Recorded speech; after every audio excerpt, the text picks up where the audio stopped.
Bia kamal kan nur online Kenya maner mala kan asal kona link rights ni kan nur online TV. Araj baling gwasa me shirek men shaling ne ko korgwasan paiwe ke kui gambela ke kui ko written content to goro dire ke gambela. Kenya men ba ngacha ne tin na se unene. En nakala nakan wer ni shang chen shangan yamane me ke shejen o ba wer ba kan ke jen shangan yam. Nuere sha nak den cha tok no wal ne ke roish ne ni te wal te chiru ni wal. Men kule lati dan kan do budan ende kona lada wona mi cha kon were cha ja kwanya la kon were ka ben were be ko ja ka jana ka te kwara long de ngu ko korun tongwan atu ko ne ron kina daro widekel abena ko ron kina daro jendang ro dungwan entama ngoda ka manak were be ber bu ga jen bu kan woro nak pin be ber bu ga jen bu kan nas nak re yak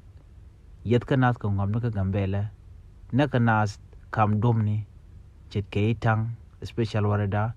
woka makot woka pull down nakanas nishang and tamakan kan korun titi to ko nakanas ka gambela ka newland ka jab kan wer ber sap wajadana chalat ka kui culture ka kon gambela ko korgwa sedane te galwa tunmete kwarka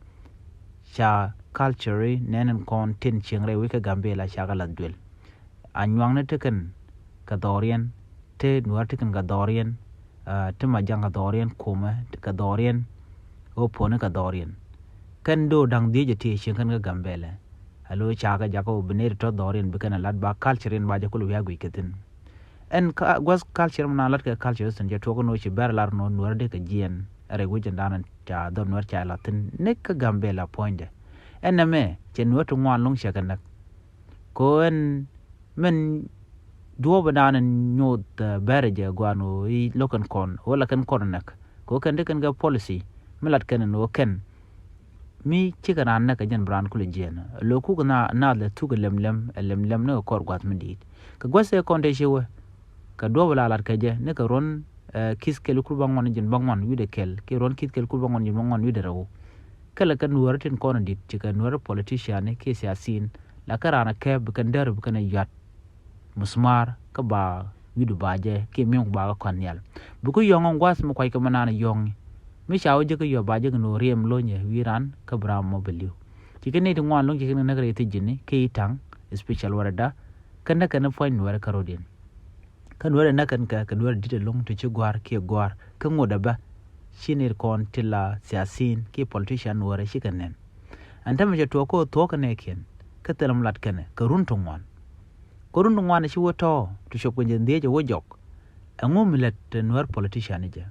shar kan wodi ado ba dien bekan mi je kam bekan wojana ko ba je yana ga ko na me politic je to ko nuar panken chikare lin karodien korun dial la game kan karo nyir karodien lo karodien misran je okwerka dobran je okwerka je ba goro no kwer be je kan go nuar bu kwer be je go ba nuar ba kan karoide tela kwar mo pot ponda ka kan kwadi al ko ne chikuru ke gambela shumana tama abin ko ron kina daro jindang ro ngwan ko ro ni ken dia la nak nan war ne chiang ka bangud ba bitka buko goro na karodien ter kan ter kam ne ken ka gwan teren jatin nan gwan teren danan ku gale la kut ko bi kare lok ke bu ro nyir kam ne ken ko ngoda ba shikanen gambela chawun mi shoro lut ko ta ram jaltin medew ne dere bakan shajanak ke chajayet ane kon shal ke bar kan ngode te gan nur to kwar te katin ka telam lat kana ka telam lar kana mi chu ju ran ro jin mi ladmo e mi je mu mi gan no ti te den che kan baji yen ke baji mo ka bot ke beje doba ka dob dan de mo ka re ka je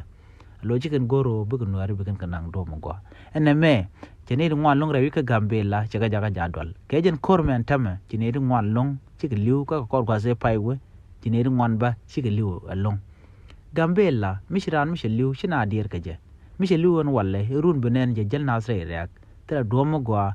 mi kwa te dan la te nuar kwa je ganga je la liu na nuar ni chang gwas na dial ka kwar ken kini kon la bos ken telam lat ken bos la kos chume ne bos kume ken dial bit ken chicken chaka goro ba non ba jelin ko la kana gujendo te ka kwandien ke kwandien me ba wo to dien anamo january je te dien jaga jabech nuare entam gang kana rodien tel mi jemi kan milet karan